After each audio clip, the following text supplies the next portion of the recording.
Ok, esse é meu primeiro clickbait, mas sim, eu acredito que grande parte das pessoas vão perder o interesse em NFTs, ou pelo menos vai haver uma boa redução desse interesse. E isso não é necessariamente algo negativo. Mas fique aí comigo que eu vou explicar tudo isso nesse vídeo. Bora lá! Fala aí, meus caros habitantes do metaverso, este que vos fala é Tim Balabush, early adopter de quase tudo que cabe no meu bolso, e isso inclui NFTs. E como é de costume, meu foco aqui é muito mais a tecnologia que a parte de investimentos, então nada do que eu falo aqui é dica ou recomendação de investimento, faça a sua própria pesquisa. Meu objetivo aqui é munir vocês de informações para que vocês possam aproveitar esse universo descentralizado da melhor maneira possível. Pegue esse slogan.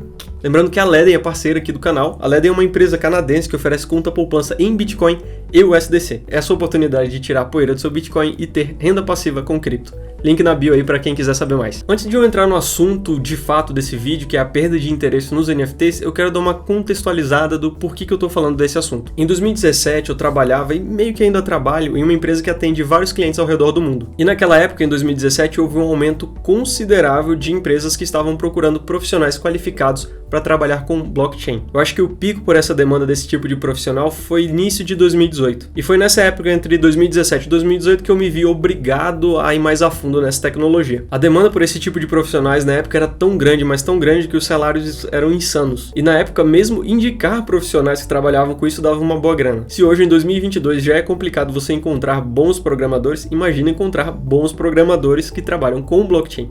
Agora imagina isso em 2017. Era bem difícil. Tinha algo bem interessante na época que era... As empresas elas não sabiam exatamente o que elas queriam fazer com blockchain, mas elas queriam usar blockchain. E em muitos casos elas não necessariamente queriam usar, mas elas queriam explorar as possibilidades que tinham ali. E eu trabalhei em alguns projetos que eram totalmente testes, que inclusive nós tínhamos certeza que não daria certo, e as pessoas que estavam envolvidas no projeto por parte da empresa também tinham essa noção. Mas o legal de tudo isso é que eles estavam explorando o que dava ou não para ser feito. E eu lembro de alguns coordenadores de projetos que em muitos casos criticavam até a própria empresa por não saber exatamente onde queriam chegar. E essas críticas eram, na época eu lembro, muito válidas porque eram bem complicadas mesmo, porque não havia um roadmap claro ou objetivos muito claros. Mas para mim essas empresas que estavam explorando essas possibilidades em blockchain lá em 2017 eram como se fossem bebês, aprendendo coordenação motora, explorando o mundo, entendendo o que elas podem ou não fazer. Mas um dia esses seres humaninhos vão crescer e se tornar adultos capazes de usar tudo que eles aprenderam previamente. Tim tá falando de bebês porque ele vai ser pai, então esse é o único tipo de analogia que ele consegue pensar agora.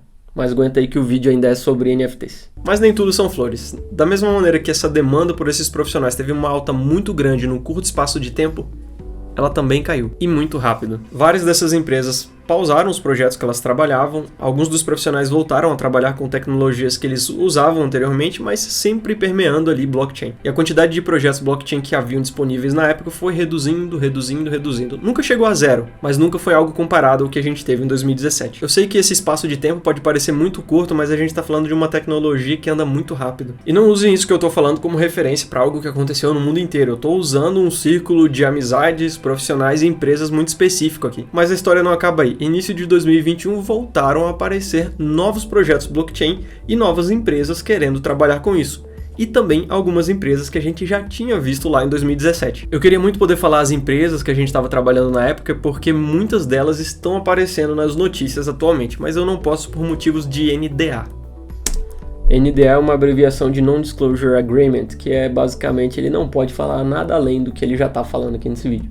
Mas tem uma diferença muito grande agora nesses projetos do início de 2021 para 2017. As empresas agora estavam muito mais cientes do que elas queriam, inclusive com coordenadoras de projetos mais felizes. Eu acho que 2021 foi marcado por muitos experimentos também, assim como 2017, mas dessa vez a indústria estava muito mais madura. Em resumo, a gente teve um aumento muito grande por profissionais que trabalhassem em blockchain, depois uma queda brusca e depois o mercado foi amadurecendo e voltou a procurar esses profissionais novamente. E é aqui que entra o assunto do vídeo. Eu acredito que o mesmo está acontecendo acontecendo com NFTs. Só que a minha ficha ainda não tinha caído até um amigo meu me mandar esse gráfico aqui, que é basicamente o ciclo de hype para tecnologias emergentes. E eu vou pedir para o meu designer dar uma limpada nesse gráfico para a gente entender ele rapidinho. E só para contextualizar, a empresa que fez esse gráfico aqui, a Gartner, é uma empresa de consultoria com um histórico de acertos invejável, que trabalha com multinacionais, grandes corporações e até órgãos governamentais. E o que a gente pode ver nesse gráfico, pelo menos relacionados a esse tipo de tecnologia, é que no início dessas tecnologias há um gatilho que leva muito à expectativa. Logo depois, a expectativa reduz, mas ela se recupera aos poucos com um mercado mais maduro. É muito fácil ver algumas tecnologias que eu já trabalhei no passado passando por esse ciclo, e outras muito antigas também, você vai notar um movimento bem semelhante. E segundo eles, os Non-Fungible Tokens, os NFTs, tiveram um aumento muito grande da sua expectativa e atualmente estão no pico. Mas deixa eu mostrar para vocês a opinião do Estevão Rizzo, que é o cara que me mostrou esse gráfico. E o motivo de eu mostrar a opinião dele aqui é porque ele teve no início dessas tecnologias emergentes antes de elas explodirem. Eu acho muito interessante estar vendo todas essas pessoas que estão passando pela primeira vez por esse processo e não conseguem ver o padrão.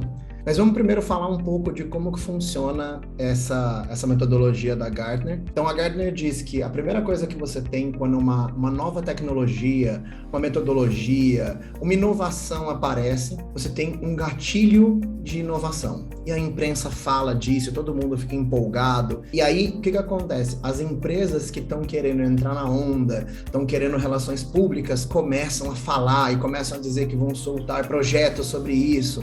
E aí a gente entra na segunda fase, que é o pico das expectativas infladas. Então, o pico das expectativas infladas a tecnologia não está pronta ainda. Ela é uma ideia, ela é um conceito.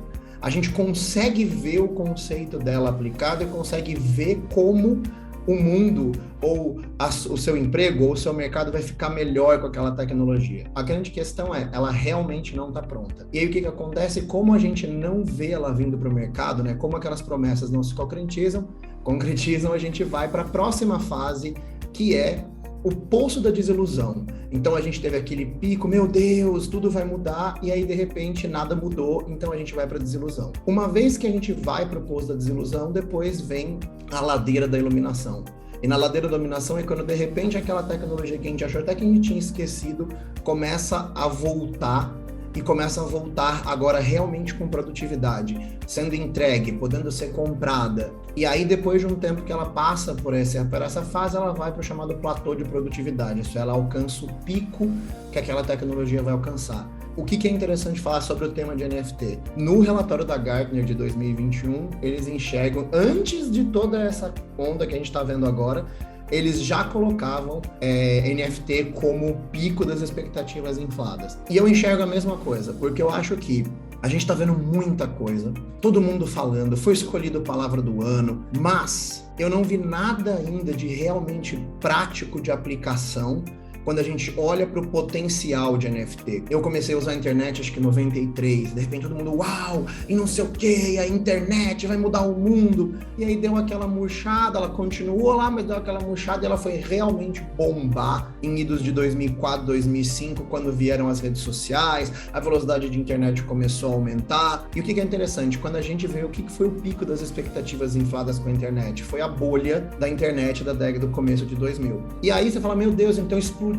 a bolha, quase todas as empresas de internet morreram. Sim, mas saiu o Google, a Amazon, o Facebook, Apple, Microsoft, todas saíram da explosão da bolha da internet. E isso que é interessante de ver.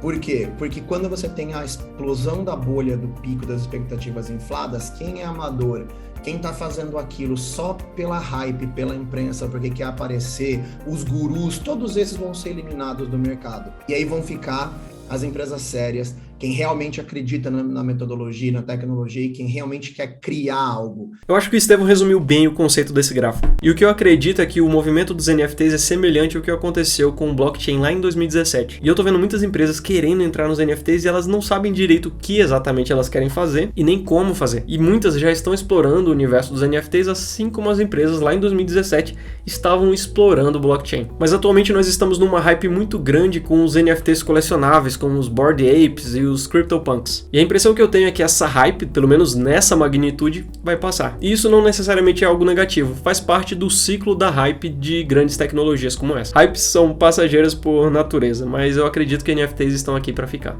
Aproveitando que o Tim esquece de pedir para se inscrever e dar like, se vocês estão curtindo o vídeo, já aproveita. Várias pessoas têm críticas com relação aos NFTs, e se você é uma delas e está assistindo até aqui, o que eu acho difícil, mas vai que né. Muitas dessas críticas são válidas, e talvez a crítica que é mais feita com relação aos NFTs é que essa é uma tecnologia apenas usada para especulação e ganhar dinheiro. E o fato que nós estamos sobrecarregados de notícias, de pessoas pagando milhões em imagens em NFTs, golpes usando NFTs, NFTs feitos apenas para tirar dinheiro dos outros. Essas coisas podem ofuscar todo o potencial dessa tecnologia. E olha, eu entendo que não é porque essa curva de hype aconteceu com internet, com social media, com blockchain, que necessariamente vai acontecer com NFTs. Não há nenhuma garantia, mas é o que eu acredito, pelo menos. Diferente de muitas pessoas por aí, eu não advogo que todo mundo tem que entrar nos NFTs agora. Novas tecnologias são complicadas, arriscadas e não se engane, não é para todo mundo. Mas lembre-se que tecnologias, com o passar do tempo, elas tendem a se tornar mais fáceis, menos arriscadas e muito mais acessíveis. E é nesse ponto que eu acredito que os NFTs vão começar a participar de um mercado mais maduro, onde as pessoas vão naturalmente usar essa tecnologia e nem sequer pensar que estão usando NFTs. E esse me parece um futuro próximo quando o assunto são os tokens não fungíveis. É isso, eu fico por aqui. Se você gostou desse vídeo, aproveita e assiste esse daqui, onde eu falo de metaverso. Valeu! É meio esquisito, né? Eu estar falando de mim mesmo aqui no vídeo. É meio Sméagol de Senhor dos Anéis. Mas relaxa que é só brincadeira.